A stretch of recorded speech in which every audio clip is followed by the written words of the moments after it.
ನಮ್ಮ ಆಹಾರ ಅಂದರೆ ಬರೀ ತಟ್ಟೆಯಿಂದ ತಿನ್ನೋದು ಅಷ್ಟೇ ಅಲ್ಲ, ಸೂರ್ಯನ ಬಿಸಿಲು ಸಹ ನಮ್ಮ ಆಹಾರದ 20%. ಅದು ಡಯಾಬಿಟೀಸ್ಗೂ ಸೂರ್ಯನ ಬಿಸಿಲು ಬೆಳಕು ಕಡಿಮೆ ಆಗಿರೋದು ಕಾರಣ, ಹೈ ಬ್ಲಡ್ ಪ್ರೆಷರ್ಗೂ ಅದೇ ಕಾರಣ, ಅತಿಯಾದ ದೇಹಸ್ಥೂಲತೆಗೂ ಅದೇ ಕಾರಣ. ನೀವು ಏನೇ ಕಾಯಿಲೆ ನಾವು ಇನ್ನು ಅನುಭವಿಸ್ತಾ ಇದ್ದೀವಿ, ಸೊ ಅದು ಸೂರ್ಯನ ಬಿಸಿಲು ಬೆಳಕು ಕೊರತೆ ಆಗಿರೋದು ಸಹ ಬಹಳ ಮುಖ್ಯವಾದ ಕಾರಣ.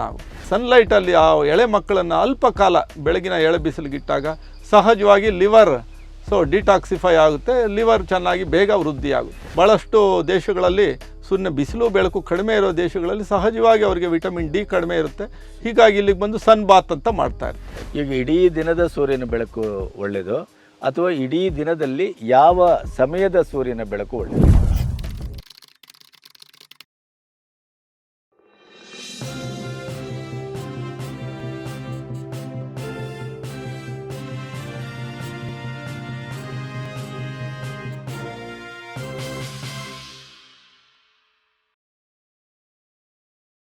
ನಮಸ್ತೆ, ಬಿ ಗಣಪತಿ ಚಾನಲ್ಲಿಗೆ ಸ್ವಾಗತ.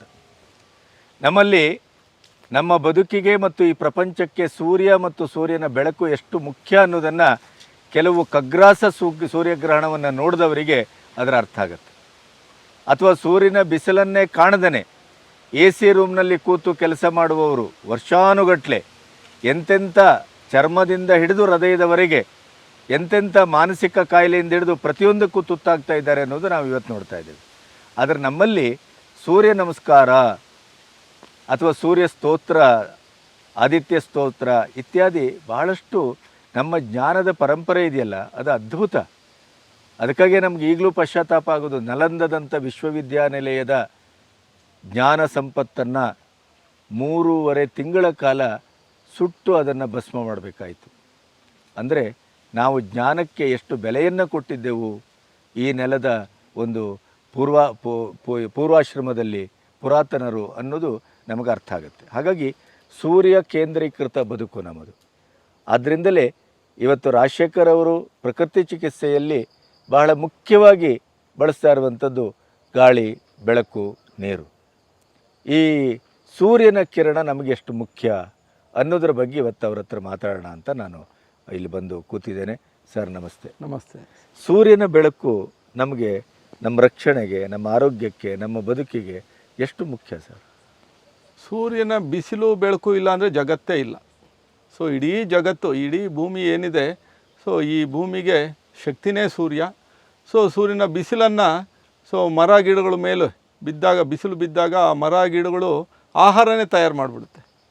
ಸೊ ಹೀಗೆ ಸೂರ್ಯನ ಬಿಸಿಲು ಬೆಳಕಿಂದ ತಯಾರು ಮಾಡೋ ಆಹಾರಗಳು ನಾವು ಸೇವನೆ ಮಾಡಿದಾಗ ಆಹಾರ ನಮಗೆ ಶಕ್ತಿಯಾಗಿ, ನಮಗೆ ಒಂದು ದೇಹ ಆಗಿ ಪರಿವರ್ತನೆ ಆಗಬೇಕು ಅಂದರೆ ಸೂರ್ಯನ ಬಿಸಿಲು ಬೇಕೇ ಬೇಕು. ನಮ್ಮ ಆಹಾರ ಅಂದರೆ ಬರೀ ತಟ್ಟೆಯಿಂದ ತಿನ್ನೋದು ಅಷ್ಟೇ ಅಲ್ಲ, ಸೂರ್ಯನ ಬಿಸಿಲು ಸಹ ನಮ್ಮ ಆಹಾರದ 20%. ಅಂದರೆ ಪಂಚಭೂತಗಳು ಅಂತೀವಿ. ಸೂರ್ಯನ ಬಿಸಿಲು, ಗಾಳಿ, ನೀರು, ಉಪವಾಸ, ಆಹಾರ ಇವೆಲ್ಲವೂ ಸೂರ್ಯನಿಂದನೇ ರಚನೆ ಆಗಿರುವಂಥದ್ದು. ಸೂರ್ಯನೇ ಕೇಂದ್ರೀಕೃತ. ಸೂರ್ಯ ಇಲ್ಲ ಅಂತಂದರೆ ಹಸಿರಿಲ್ಲ, ಹಸಿರಿಲ್ಲ ಅಂದರೆ ಆಹಾರ ಇಲ್ಲ, ಹಸಿರಿಲ್ಲ ಅಂದರೆ ಆಮ್ಲಜನಕ ಇಲ್ಲ. ಸೊ ಸೂರ್ಯನ ಬಿಸಿಲಿಲ್ಲ ಅಂದರೆ ಮಳೆ ಇಲ್ಲ, ಬದುಕೇ ಇಲ್ಲ. ಈ ಭೂಮಿ ಮೇಲೆ ಯಾವ ಜೀವ ಪ್ರಭೇದನೂ ಸಾಧ್ಯ ಇಲ್ಲ. ಚರಾಚರ ವಸ್ತುಗಳು, ಪ್ರಾಣಿಗಳು ಎಲ್ಲವೂ ಹೌದು. ಹೀಗಾಗಿ ನಮ್ಮ ಶಕ್ತಿಯ ಮೂಲನೇ, ನಮ್ಮ ಬದುಕಿನ ಮೂಲ, ನಮ್ಮ ಜೀವದ ಮೂಲನೇ ಸೂರ್ಯ. ಇವತ್ತೇನಾಗಿದೆ, ಸೊ ಇವತ್ತು ಸೂರ್ಯ ಬೇಕಾಗಿಲ್ಲ, ಬೆಳಕು ಬೇಕಾಗಿಲ್ಲ. ಸೊ ಮನೆಗಳು ಒಳಗಡೆ ಇದ್ದು ಏನು ಬದುಕಿನ ಶೈಲಿ ಬದಲಾವಣೆ ಮಾಡ್ಕೊಂಡಿದ್ದೀವಲ್ಲ, ಬಹುತೇಕ ಕಾಯಿಲೆಗಳಿಗೆ, ಅದು ಡಯಾಬಿಟೀಸ್ಗೂ ಸೂರ್ಯನ ಬಿಸಿಲು ಬೆಳಕು ಕಡಿಮೆ ಆಗಿರೋದು ಕಾರಣ, ಹೈ ಬ್ಲಡ್ ಪ್ರೆಷರ್ಗೂ ಅದೇ ಕಾರಣ, ಅತಿಯಾದ ದೇಹಸ್ಥೂಲತೆಗೂ ಅದೇ ಕಾರಣ, ಚರ್ಮದ ಸಮಸ್ಯೆಗಳು ಮತ್ತು ಸೋರಿಯಾಸಿಸ್ ಸಮಸ್ಯೆಗಳು, ನೀವು ಏನೇ ಕಾಯಿಲೆ ನಾವು ಇನ್ನು ಅನುಭವಿಸ್ತಾ ಇದ್ದೀವಿ, ಸೊ ಅದು ಸೂರ್ಯನ ಬಿಸಿಲು ಬೆಳಕು ಕೊರತೆ ಆಗಿರೋದು ಸಹ ಬಹಳ ಮುಖ್ಯವಾದ ಕಾರಣ ಆಗುತ್ತೆ. ಈ ಸೂರ್ಯನಿಂದ ಡಿ ವಿಟಮಿನ್ ಅಂತಾರಲ್ಲ, ಹೌದು, ಡಿ ವಿಟಮಿನ್ ಗೇನಿಂಗು ಮತ್ತು ಡಿ ವಿಟಮಿನ್ ಕೊರತೆ, ಹೌದು, ಅದ್ರ ಬಗ್ಗೆ ಸ್ವಲ್ಪ ಹೇಳಿ. ಸೊ ಸೂರ್ಯನ ಬಿಸಿಲಿಗೆ ಹೋದಾಗ ನಮ್ಮ ಚರ್ಮದ ಅಡಿ ವಿಶೇಷವಾದ ಒಂದು ಕೊಲೆಸ್ಟ್ರಾಲ್ ಇರುತ್ತೆ, 7-ಡಿಹೈಡ್ರೋ ಕೊಲೆಸ್ಟ್ರಾಲ್. ಆ ಕೊಲೆಸ್ಟ್ರಾಲ್ ಏನಾಗುತ್ತೆ, ಸೂರ್ಯನ ಬೆಳಕನ್ನು ಸಹಾಯದಿಂದ ವಿಟಮಿನ್ ಡಿ ಆಗಿ ಕನ್ವರ್ಟ್ ಆಗುತ್ತೆ. ಹೀಗಾಗಿ ಸೂರ್ಯನ ಬಿಸಿಲಿಗೆ ಹೋಗಲಿಲ್ಲ ಅಂತಂದರೆ ವಿಟಮಿನ್ ಡಿ ಉತ್ಪತ್ತಿ ಆಗಲ್ಲ. ವಿಟಮಿನ್ ಡಿ ಉತ್ಪತ್ತಿ ಆಗಲಿಲ್ಲ ಅಂತಂದರೆ ನಾವು ಸೇವಿಸುವ ಆಹಾರದಲ್ಲಿರೋ ಕ್ಯಾಲ್ಶಿಯಂ ಜೀರ್ಣತೆ ಆಗಲ್ಲ. ಕ್ಯಾಲ್ಶಿಯಂ ಜೀರ್ಣತೆ ಕಡಿಮೆ ಆದಾಗ ಸಹಜವಾಗಿ ಮೂಳೆಗಳು ದುರ್ಬಲ ಆಗುತ್ತೆ, ಹೃದಯ ದುರ್ಬಲ ಆಗುತ್ತೆ. ಹೀಗಾಗಿ ಹೃದಯದ ಸ್ವಾಸ್ಥ್ಯತೆಗೂ ಸೊ ಕ್ಯಾಲ್ಶಿಯಂ ಅವೈಲಬಿಲಿಟಿಗೂ ವಿಟಮಿನ್ ಡಿಗೂ ಹಾಗೆ ಸೂರ್ಯನ ಒಂದು ಬೆಳಕಿಗೂ ನೇರ ಸಂಪರ್ಕ ಇದೆ. ಸೂರ್ಯನ ಬಿಸಿಲು ಹೃದಯಕ್ಕೆ ಶಕ್ತಿ ನೀಡೋ ಒಂದು ಚೈತನ್ಯ ನೀಡೋ ಅಂಶ. ಈಗ ಇಡೀ ದಿನದ ಸೂರ್ಯನ ಬೆಳಕು ಒಳ್ಳೆಯದು ಅಥವಾ ಇಡೀ ದಿನದಲ್ಲಿ ಯಾವ ಸಮಯದ ಸೂರ್ಯನ ಬೆಳಕು ಒಳ್ಳೆಯದು? ಅಂದರೆ ವಿಟಮಿನ್ ಡಿಗೆ ಇತ್ತೀಚಿನ ಒಂದು ವೈಜ್ಞಾನಿಕ ವಿಚಾರಗಳ ಪೈಕಿ ವಿಟಮಿನ್ ಡಿ ಹೆಚ್ಚಿಗೆ ನಾವು ತೊಗೊಳಕ್ಕೆ ಸಾಧ್ಯ ಆಗುವಂಥದ್ದು ಬೆಳಗ್ಗೆ 10ರಿಂದ ಮಧ್ಯಾಹ್ನ 3 ಗಂಟೆ. ಹಾಗಂತ ಅದೇ ಟೈಮಲ್ಲಿ ನಾವು ತೊಗೊಳ್ಬೇಕು ಅನ್ನೋದೇನಿಲ್ಲ. ನೀವು ಹೆಚ್ಚಿಗೆ ಸ್ವಲ್ಪ ಹೊರಗಡೆ ಒಂದು ಆ್ಯಕ್ಟಿವ್ ಲೈಫ್ ಸ್ಟೈಲ್ ಇಟ್ಕೊಳ್ಳೋದಾದರೆ, ಸೊ ಬೆಳಗ್ಗೆ ಸಂಜೆ ಕಾಲ್ನಡಿಗೆ ಮಾಡೋದಾದರೆ, ಅಂದರೆ ಹಗಲಿನ ವೇಳೆ ಕಾಲ್ನಡಿಗೆ ಮಾಡ್ಕೊಳ್ಳೋದಾದರೆ ಸೂರ್ಯನ ಬೆಳಕು ಸಹಜವಾಗಿ ಸಿಗ್ತಾ ಹೋಗುತ್ತೆ ನಮ್ಮ ದೇಹಕ್ಕೆ. ಈ ಹುಟ್ಟಿದ ಶಿಶುವನ್ನು ಎಳೆ ಬಿಸಿಲಲ್ಲಿ ಇಡುವಂಥ ಒಂದು ಪದ್ಧತಿ ಇತ್ತು. ಹೌದು ಹೌದು. ಏನದು? ಹುಟ್ಟಿನ ಮಕ್ಕಳಲ್ಲೇನಾದರೂ ಕಣ್ಣುಗಳಲ್ಲಿ ಹಳದಿ ಬಣ್ಣ ಇತ್ತು ಅಂತಂದರೆ, ಮೈಯಲ್ಲಿ ಹಳದಿ ಬಣ್ಣ ಇತ್ತು ಅಂತಂದರೆ ಆ ಲಿವರ್ ಹೆಚ್ಚಿಗೆ ಡೆವಲಪ್ ಆಗಿಲ್ಲ ಅಂತ. ಹೀಗಾಗಿ ಅಂತಂದರೆ ಬಿಲಿರುಬಿನ್ ಅನ್ನೋ ಒಂದು ವೇಸ್ಟ್ ಪ್ರಾಡಕ್ಟು ಸೊ ರಕ್ತಕ್ಕೆ ಸೇರ್ತಾ ಇದೆ, ಅದು ಮಲಮೂತ್ರದಲ್ಲಿ ಹೋಗಬೇಕಾಗಿರೋವಂಥದ್ದು ರಕ್ತಕ್ಕೆ ಸೇರ್ತಾ ಇದೆ ಅಂದಾಗ ಸೊ ಸಹಜವಾಗಿ ಜಾಂಡೀಸ್ ಅನ್ನೋ ಒಂದು ಲಕ್ಷಣ ಕಾಣಿಸ್ಕೊಳ್ಳುತ್ತೆ. ಅದಕ್ಕೆ ಸನ್ಲೈಟೇ ಟ್ರೀಟ್ಮೆಂಟು. ಯಾಕೆಂದರೆ ಸನ್ಲೈಟಲ್ಲಿ ಆ ಎಳೆ ಮಕ್ಕಳನ್ನು ಅಲ್ಪ ಕಾಲ ಬೆಳಗಿನ ಎಳೆ ಬಿಸಿಲಿಗಿಟ್ಟಾಗ ಸಹಜವಾಗಿ ಲಿವರ್ ಡಿಟಾಕ್ಸಿಫೈ ಆಗುತ್ತೆ, ಲಿವರ್ ಚೆನ್ನಾಗಿ ಬೇಗ ವೃದ್ಧಿ ಆಗುತ್ತೆ. ಈಗ ಕೆಲವು ದೊಡ್ಡ ಹಾಸ್ಪಿಟ್ಲ್ಗಳಲ್ಲಿ ಒಂದು ಇದನ್ನ ಇನ್ಕ್ಯುಬುಲೇಟರ್ ಏನೋ ಹೌದು. ಅದಕ್ಕೆ ಏನಾಗ್ತಾ ಇತ್ತು, ಹಿಂದೆ ಎಲ್ಲ ಹೇರಳವಾಗಿ ಸಮಯ ಇರ್ತಾ ಇತ್ತು, ಅದಕ್ಕೆ ಅವಕಾಶ ಇರ್ತಾ ಇತ್ತು. ಹೀಗಾಗಿ ಆ ಒಂದು ವ್ಯವಸ್ಥೆ ಕಡಿಮೆ ಆದಾಗ ಆಸ್ಪತ್ರೆಗಳೇನಾಯಿತು, ಹೇಗೆ ಸೂರ್ಯನ ಬಿಸಿಲು ಬೆಳಕಿಂದ ಮಕ್ಕಳು ಜಾಂಡೀಸು ವಾಸಿ ಆಗ್ತಾ ಇದೆ ಅಂತ ಗಮನ ಹರಿಸಿ ಆ ಸೂರ್ಯನ ಬಿಸಿಲು ಬೆಳಕಲ್ಲಿರೋ ಒಂದು ಬ್ಲೂ ಲೈಟ್ ಅಂತ ಏನಿದೆ, ನೀಲಿ ಬಣ್ಣದ ಕಿರಣಗಳು, ಅದನ್ನು ಒಂದು ಬೇರೆ ರೀತಿ ಒಂದು ಬಾಕ್ಸ್ಗಳಂತ ಮಾಡಿ ಈಗ ಅದು ಬ್ಲೂ ಬಾಕ್ಸ್ಗಳಲ್ಲಿ ಮಕ್ಕಳು ನೀಡ್ತಾರೆ. ಹೀಗಾಗಿ ಮಕ್ಕಳಿಗೆ ಆ ಸಮಸ್ಯೆ ಕಡಿಮೆ ಆಯಿತು. ಈಗ ಆದಿತ್ಯ ಸ್ತೋತ್ರ, ಸೂರ್ಯ ಸ್ತೋತ್ರ ಅಂತಿದೆಯಲ್ಲ, ಹೌದು. ಅದು ನಮ್ಮ ಆರೋಗ್ಯಕ್ಕೂ ಬದುಕಿಗೂ ಹೌದು. ಅದು ಹೇಗೆ ನಮ್ಮ ರಾಮಾಯಣದಲ್ಲಿ ಹೇಳ್ತಾರೆ ಅಂತಂದರೆ, ಶ್ರೀರಾಮ ರಾವಣರ ಯುದ್ಧದಲ್ಲಿ ಹಾಗೆ ನೋಡಿದ್ರೆ ರಾವಣ ಸ್ಟ್ರಾಂಗ್ ಜಾಸ್ತಿ ಶ್ರೀರಾಮನಿಗಿಂತ. ಹೀಗಾಗಿ ಯುದ್ಧದಲ್ಲಿ ಶ್ರೀರಾಮನಿಗೆ ಭಯ ಬರುತ್ತೆ. ಸೊ ರಾವಣ ನನ್ನನ್ನು ಸೋಲಿಸ್ಬಿಡ್ತಾನೆ ಅನ್ನೋ ಒಂದು ಭಯ ಬಂದಾಗ ಅಲ್ಲಿ ಹೆದರ್ಕೊತಾರೆ ಶ್ರೀರಾಮ. ಆಗ ಅವರಿಗೆ ಅಗಸ್ತ್ಯ ಮುನಿಗಳು ಸ್ತೋತ್ರ ಹೇಳ್ಕೊಡ್ತಾರೆ, ಸೂರ್ಯ ಸ್ತೋತ್ರ. ಆ ಸೂರ್ಯ ಸ್ತೋತ್ರ ಮಾಡೋದ್ರಿಂದ ಆ ಶ್ರೀರಾಮನಿಗೆ ಎಷ್ಟು ಶಕ್ತಿ ಬರುತ್ತೆ ಅಂತಂದರೆ ಅಗಾಧವಾದ ಶಕ್ತಿ ಬರುತ್ತೆ. ಅಂದರೆ ಮಾನಸಿಕ ಒಂದು ಶಕ್ತಿ ಸೂರ್ಯನ ಬೆಳಕಿಂದ ಬರುತ್ತೆ. ಈಗ ಲೇಟೆಸ್ಟ್ ಎಲ್ಲ ಮಾಡ್ತಾ ಇದ್ದಾರೆ. ಲೇಟೆಸ್ಟ್ ಏನು ಮಾಡ್ತಾರೆ, ಸೂರ್ಯನ ಬಿಸಿಲಿಂದ ನಮ್ಮಲ್ಲಿ ಸೆರಟೋನಿನ್ ಅಂತ ಹಾರ್ಮೋನ್ ಉತ್ಪತ್ತಿ ಆಗುತ್ತೆ. ಆ ಸೆರಟೋನಿನ್ ನಮಗೆ ಮಾನಸಿಕ ಶಕ್ತಿ ಕೊಡುತ್ತೆ, ಧೈರ್ಯ ಕೊಡುತ್ತೆ, ನಿಮಗೆ ಹುಮ್ಮಸ್ ಕೊಡುತ್ತೆ ಅಂತ ಈಗೆಲ್ಲ ಲೇಟೆಸ್ಟು. ಇದನ್ನು ಸಾವಿರಾರು ವರ್ಷಗಳ ಹಿಂದೆ ರಾಮಾಯಣದಲ್ಲಿ ಸೂರ್ಯ ಸ್ತೋತ್ರದ ಮೂಲಕ ಶ್ರೀರಾಮನಿಗೆ ರಾವಣನನ್ನು ಎದುರಿಸೋ ಧೈರ್ಯ ಬಂದು ಆ ಸೂರ್ಯ ಸ್ತೋತ್ರ ಆದಮೇಲೆ ಅಗಾಧವಾದ ಶಕ್ತಿ ಬಂದು ರಾವಣನ ಸೋಲಿಸ್ತಾ. ನಮ್ಮಲ್ಲಿ ಸೂರ್ಯ ನಮಸ್ಕಾರಕ್ಕೂ ಈ ಸೂರ್ಯನ ಬೆಳಕಿನ ಚಿಕಿತ್ಸೆಗೂ ಏನಾದ್ರು ನೇರವಾಗಿ ಸಂಬಂಧ ಇದೆ. ಸೂರ್ಯ ನಮಸ್ಕಾರ ಮಾಡಬೇಕು ಸಹಜವಾಗಿ ಬೆಳಗ್ಗೆ ನಾವು ಎದ್ದಾಗ. ಸೊ ಹುಟ್ಟೋ ಸೂರ್ಯನಿಗೆ ನಾವು ನಮಸ್ಕಾರ ಮಾಡುವಂಥದ್ದು. ಆದರೆ ಇವತ್ತೇನಾಗಿದೆ, ಅವಕಾಶಗಳು ಕಡಿಮೆ ಇದೆ. ಮನೆಗಳಲ್ಲಿ ಸೂರ್ಯ ನಮಸ್ಕಾರ ಮಾಡಿದ್ರೆ ಒಳಗೆ ಮಾಡ್ತೇವೆ. ಅದು ಒಂದು ರೀತಿಯಲ್ಲಿ ಕೆಲಸ ಮಾಡುತ್ತೆ ಹಾಲ್ನಲ್ಲಿ. ಅದು ಆ ಒಂದು ಆರ್ಟಿಫಿಷಿಯಲ್ ಲೈಟ್ಸಲ್ಲಿ ಮಾಡುವಂಥದ್ದು. ಬಟ್ ಈ ಸೂರ್ಯ ಚಿಕಿತ್ಸೆ, ಸೂರ್ಯನ ಬೆಳಕಿನ ಚಿಕಿತ್ಸೆ ಅಂತಂದು 2 ಉದಾಹರಣೆಗಳಿಗೆ ನಾನು ಹೇಳಲೇಬೇಕು. ಹೀರಾಮಾಣಿಕ್ ಅಂತ ನಮ್ಮಲ್ಲೇ ಒಬ್ಬರು ಕೇರಳದಲ್ಲಿದ್ದರು. ಅವರು ಸೂರ್ಯ ಚಿಕಿತ್ಸೆ ಅಂತಲೇ ಮಾಡ್ತಾಯಿದ್ರು, ಸೂರ್ಯಪಾನ ಮಾಡ್ತಾಯಿದ್ರು. ಕಣ್ಣುಗಳ ಮೂಲಕ ಹುಟ್ಟುವ ಸೂರ್ಯ ಮುಳುಗುವ ಸೂರ್ಯನ ಅರ್ಧ ಗಂಟೆ ನೋಡ್ತಾಯಿದ್ರು. ಹೀಗೆ ನೋಡೋದ್ರ ಮೂಲಕ ಅವರು 411 ದಿನ ಉಪವಾಸ ಮಾಡಿದರು. ಅಂದರೆ ಆಹಾರ ಇಲ್ಲದೆ ಬರೀ ನೀರು, ಗಾಳಿ, ಸೂರ್ಯಪಾನ ಮಾಡೋದ್ರ ಮೂಲಕ 411 ದಿನ ಉಪವಾಸ ಮಾಡಿದರು. ಅವರು ಉಪವಾಸ ಮಾಡೋದನ್ನು ಅವ್ರು ಸ್ಟಡಿ ಮಾಡೋದಕ್ಕೆ ಒಂದು 25 ಜನ ಡಾಕ್ಟರ್ಸ್ ಬಂದಿದ್ದರು. ಅವರೇ ಡಿಕ್ಲೇರ್ ಮಾಡಿದ್ರು. ಸೊ 411 ದಿನ ಉಪವಾಸ ಮಾಡಿದ್ರು. ಸೂರ್ಯನ ಶಕ್ತಿಯಲ್ಲಿ, ಸೂರ್ಯನ ಬೆಳಕಿನಲ್ಲಿ ಅಷ್ಟು ಶಕ್ತಿ ಇದೆ.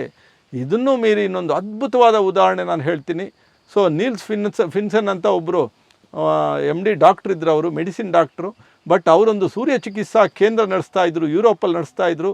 ಸುಮಾರು 120 ವರ್ಷಗಳ ಹಿಂದೆ ನಡೆಸ್ತಾಯಿದ್ರು. ಆ ಸೂರ್ಯ ಚಿಕಿತ್ಸಾ ಕೇಂದ್ರದಲ್ಲಿ ಅವರು ಕ್ಯಾನ್ಸರ್ ವಾಸಿ ಮಾಡ್ತಾಯಿದ್ರು, TB ವಾಸಿ ಮಾಡ್ತಾಯಿದ್ರು, ಡಯಾಬಿಟಿಸ್ ವಾಸಿ ಮಾಡ್ತಾಯಿದ್ರು. ಬಹುತೇಕ ಕಾಯಿಲೆಗಳನ್ನು ಸೂರ್ಯ ಚಿಕಿತ್ಸೆಯಲ್ಲೇ ಮಾಡ್ತಾಯಿದ್ರು. ಹೀಗಾಗಿ ಸೂರ್ಯ ಚಿಕಿತ್ಸೆ ಅಂದರೆ ಸೂರ್ಯ ಸ್ನಾನ ಅಂತ ಮಾಡಿಸೋರು. ಅದು ವಯಸ್ಸಿಗೆ ಅನುಗುಣವಾಗಿ, ಕಾಯಿಲೆಗೆ ಅನುಗುಣವಾಗಿ ಬೇರೆ ಬೇರೆ ರೀತಿ ಮಾಡಿಸ್ತಾ ಇದ್ರು. ಹೀಗಾಗಿ ಆ ನೀಲ್ಸ್ ಫಿನ್ಸನ್ ಅನ್ನೋ ವೈದ್ಯರಿಗೆ 1903-4 ಇಸ್ವಿನಲ್ಲಿ ಮೆಡಿಕಲ್ ನೋಬೆಲ್ ಅವಾರ್ಡ್ ಕೊಡ್ತಾರೆ. ಅಂದರೆ ಮೆಡಿಕಲ್ ನೋಬೆಲ್ ಅವಾರ್ಡ್ ಪಡೆಯೋಷ್ಟರ ಮಟ್ಟಿಗೆ ಸೂರ್ಯ ಚಿಕಿತ್ಸೆ ಅಂತ ನಡೀತಾ ಇತ್ತು. ಸೊ ಸೂರ್ಯನ ಬೆಳಕಲ್ಲಿ, ಬಿಸಿಲಲ್ಲಿ ಅಷ್ಟು ಶಕ್ತಿ ಇದೆ. ಈಗ ನಮ್ಮ ಫಾರಿನರ್ಸ್ ಎಲ್ಲ ಬಂದು ಈ ಬೀಚಲ್ಲಿ ಬಿದ್ಕೊಳ್ತಾರಲ್ಲ, ಹೌದು. ಅವರು ಇದೆಲ್ಲ ಗೊತ್ತಿದ್ದೇ ಸೊ ಅವರಿಗೆ ಸಮಸ್ಯೆ ಇದೆ. ಯಾಕೆಂದರೆ ಭಾಳಷ್ಟು ದೇಶಗಳಲ್ಲಿ ಸೂರ್ಯನ ಬಿಸಿಲು ಬೆಳಕು ಕಡಿಮೆ ಇರೋ ದೇಶಗಳಲ್ಲಿ ಸಹಜವಾಗಿ ಅವರಿಗೆ ವಿಟಮಿನ್ ಡಿ ಕಡಿಮೆ ಇರುತ್ತೆ. ಹೀಗಾಗಿ ಇಲ್ಲಿಗೆ ಬಂದು ಸನ್ ಬಾತ್ ಅಂತ ಮಾಡ್ತಾ ಇರ್ತಾರೆ. ಸನ್ ಬಾತಿಂಗ್ ಅಂದರೆ ಸೂರ್ಯ ಸ್ನಾನ. ಸೂರ್ಯ ಸ್ನಾನದಲ್ಲಿ ಬಹುತೇಕ ನಮ್ಮ ದೇಹ ಸೂರ್ಯನ ಬಿಸಿಲಿಗೆ ಒಡ್ಕೊಳ್ಳೋವಂಥದ್ದು. ಸೊ ಅದನ್ನು ನಾವು ಮಾಡ್ಬೋದು. ಬಟ್ ಏನಂದರೆ ಸ್ವಲ್ಪ ಕಂಡೀಷನ್ಸ್ ಇದೆ. ಸೂರ್ಯ ಸ್ನಾನ ಅಂತ ಬಹುತೇಕ ನಮ್ಮ ದೇಹ ಎಷ್ಟು ಸಾಧ್ಯನೋ ಅಷ್ಟು ಅವಶ್ಯಕತೆ ನೋಡಿಕೊಂಡು ಅವ್ರ ಸೇಫ್ಟಿ ನೋಡಿಕೊಂಡು, ಸೊ ಬೆಳಗ್ಗೆ ಹುಟ್ಟುವ ಸೂರ್ಯ ಬೆಳಗ್ಗೆ ಒಂದು 8 ಗಂಟೆ ಒಳಗೆ ಅಥವಾ ಸಂಜೆ ಒಂದು 5 ಗಂಟೆ ನಂತರ ಒಂದು 10-15 ನಿಮಿಷಗಳ ಕಾಲ ನಾವು ನಮ್ಮ ಸೇಫ್ಟಿ ಸ್ಥಳದಲ್ಲಿ ಸೂರ್ಯನ ಬಿಸಿಲು ತೊಗೊಳಕ್ಕೆ ಅವಕಾಶ ತೊಗೊಳ್ಳೋದಾದರೆ ಅದ್ಭುತವಾಗಿ ನಮ್ಮ ದೇಹದ ರೋಗ ನಿರೋಧಕ ಶಕ್ತಿ ಪಡ್ಕೊಳ್ತಾ ಹೋಗುತ್ತೆ, ವಿಟಮಿನ್ ಡಿ ವೃದ್ಧಿ ಆಗ್ತಾ ಹೋಗುತ್ತೆ, ಕೊಲೆಸ್ಟ್ರಾಲ್ ತಗ್ತಾ ಹೋಗುತ್ತೆ. ಸೂರ್ಯನ ಬಿಸಿಲು ನಾವು ಚೆನ್ನಾಗಿ ತೊಗೊಳ್ಳೋದ್ರಿಂದ, ಬಿಸಿಲಲ್ಲಿ ಹಗಲಿನ ವೇಳೆ ಕಾಲ್ನಡಿಗೆ ಮಾಡೋದ್ರಿಂದ ತೂಕ ಸಹ ನಾವು ಕಡಿಮೆ ಮಾಡ್ತಾ ಹೋಗ್ಬೋದು. ಈ ಸೂರ್ಯ ಚಿಕಿತ್ಸೆ ಬಹುತೇಕ ಭಾರತೀಯ ಮೂಲದ್ದೇ ಅಲ್ವೇ? ಹೌದು, ಸೂರ್ಯ ಚಿಕಿತ್ಸೆ ಭಾರತೀಯ ಪುರಾಣ ರಾಮಾಯಣದಲ್ಲೇನೆ ಆದಿತ್ಯ ಸ್ತೋತ್ರ ಅಂತಂದ್ರೆ 5-6 ಸಾವಿರ ವರ್ಷಗಳ ಹಿಂದಕ್ಕೇನೆ ಹೋಗುತ್ತೆ. ಅದರ ದುರ್ದೈವ ಅಂದರೆ ಈ ಸೂರ್ಯ ಚಿಕಿತ್ಸೆಯ ವಿಶ್ವಮಟ್ಟದ ಒಂದು ಪ್ರಖ್ಯಾತಿಯನ್ನು ಅಥವಾ ಅದರ ಹಾಸ್ಪಿಟಲನ್ನು ಎಲ್ಲ ತೆರೆದದ್ದು ಮಾಡೋದೆಲ್ಲ ಅವರು ಹೌದು ಕೊಟ್ಟದ್ದು ನಾವು.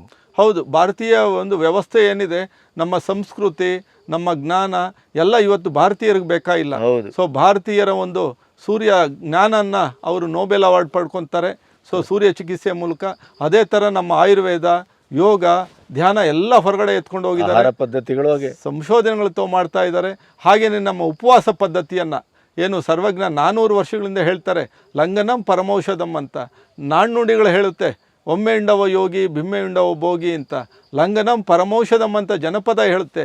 ಇದನ್ನೇ ಜಪಾನ್ ಸೈಂಟಿಸ್ಟ್ ಏನು ಮಾಡ್ತಾರೆ, ಇಂಟರ್ಮಿಟೆಂಟ್ ಫಾಸ್ಟಿಂಗ್ ಅಂತ ನೋಬೆಲ್ ಅವಾರ್ಡ್ ತೊಗೊಂತಾರೆ. ಕರೆಕ್ಟ್. ಅಂದರೆ ಭಾರತೀಯರಿಗೆ ಇವತ್ತು ಯೋಗ, ಧ್ಯಾನ ಇದನ್ನೆಲ್ಲ ಮರೆತು ಸೊ ಬೈ 1 get 1 ಫ್ರೀ ಅಂತ ತಿಂತಾ ಇದ್ದಾರೆ. ಫ್ರೈಡ್ ಚಿಕನ್ಗಳು ಅಂತ ತಿಂತಾ ಇದ್ದಾರೆ. ಅಂದರೆ ಭಾರತೀಯ ಸಂಸ್ಕೃತಿ ಎಲ್ಲವೂ ಇದೆ, ಅದು ಇಡೀ ವಿಶ್ವಕ್ಕೆ ಕೊಡುಗೆಯಾಗಿ ಕೊಟ್ಟಿದೆ. ಅದನ್ನು ನಾವು ಮತ್ತೆ ಹಿಂದಕ್ಕೆ ನೋಡಬೇಕು, ಅದನ್ನು ನಾವು ಪಡಿತಾ ಹೋಗಬೇಕು.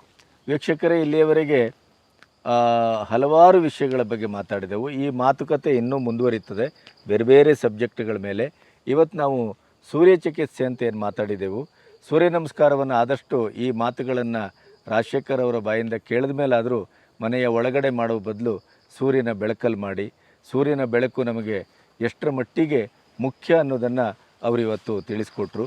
ಅದರೇ ರೀತಿಯಲ್ಲಿ ಮುಂದುವರಿದು ನಿಮ್ಮ ಬೇರೆ ಬೇರೆ ರೀತಿಯ ಸಮಸ್ಯೆಗಳಿಗೆ, ಬೇರೆ ಬೇರೆ ರೀತಿಯ ಒಂದು ಸಂಶಯಗಳಿಗೆ ನಾವು ನಮ್ಮ ಚಾನಲ್ಲು ಆಗಾಗ ರಾಜಶೇಖರ್ ಸರನ್ನು ಭೇಟಿ ಮಾಡಿ ಅವರೊಟ್ಟಿಗೆ ಮಾತುಕತೆ ಮಾಡುವ ಮೂಲಕ ನಿಮಗೆ ಒಂದು ಪರಿಹಾರದ ಅಥವಾ ಒಂದು ಸುಖಿಯಾಗಿ ಬದುಕುವುದು ಹೇಗೆ, ಸಾಮಾನ್ಯ ಮನುಷ್ಯ ಕೂಡ ಒಂದು ಸುಖಿಯಾಗಿ ಪೂರ್ಣವಾಗಿ ಸಮೃದ್ಧವಾಗಿ ಬದುಕುವ ದಾರಿಗಳನ್ನು ನಾವು ನಿಮಗೆ ರಾಜಶೇಖರ್ ಅಂಥವರ ಮೂಲಕ ಅದನ್ನು ತಿಳಿಸ್ಕೊಡ್ಬೇಕು ಅನ್ನೋದೇ ನಮ್ಮ ಉದ್ದೇಶ.